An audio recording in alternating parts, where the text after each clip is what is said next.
So, it's time now to have an interesting demonstration. Now, I measured you, and your hips were off in a really nice kind of way. And if I can borrow you for a moment, have you come up here. So we're going to get this on camera.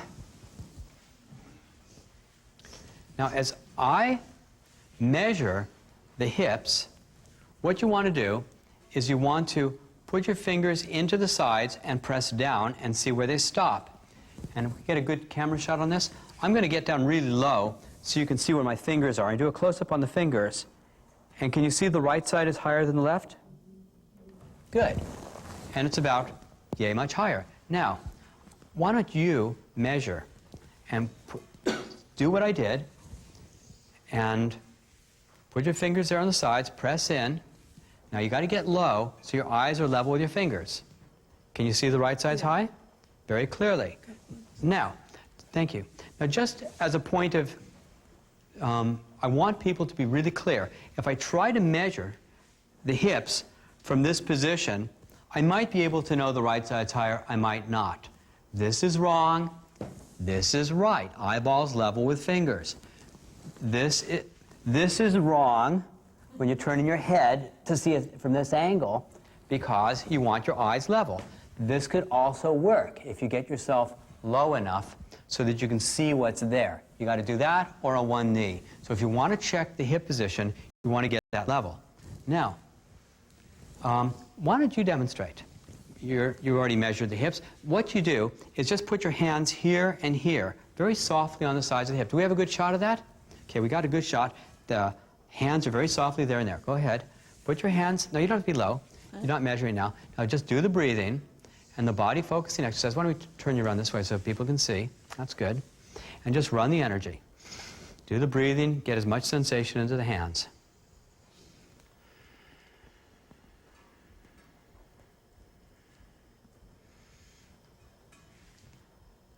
Now, are you feeling anything as she does this? Warmth. You're feeling warmth. Where do you feel the warmth? In my lower back, right? In your, underneath your hands. Underneath her hands. Mm-hmm.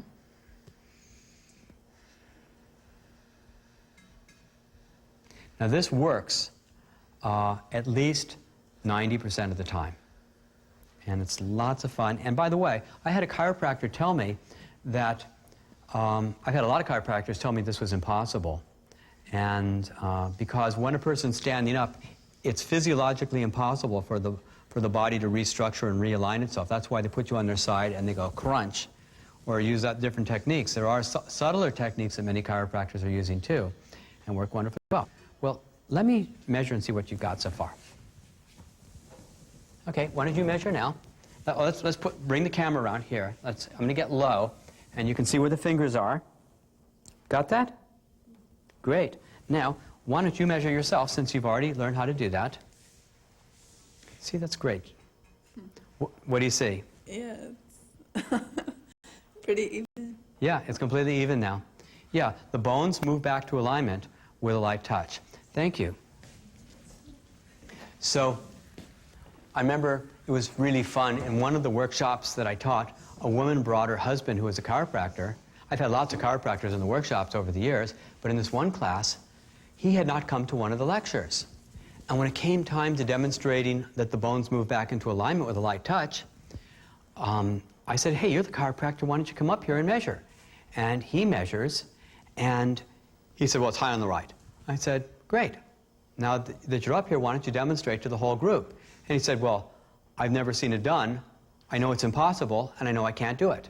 I said, that's all quite irrelevant, because it's not about your belief that makes it work anyway. It's the life force energy resonance and entrainment. So he said, what do I do? I said, well, just put your hands on the hips and run the energy. But I looked at his hands, and they were like rocks. They were iron hands. This guy was strong. He knew he had to, quote, manipulate people, push, force things into place. I said, no, soft hands. This is one skill he didn't have. So I kept shaking his hand for like, 30, 40 seconds. No, soft hands, no, soft hands, soft hands. We finally got him to have really soft, loose hands because we were not using physical force to make this happen. You had very naturally soft hands.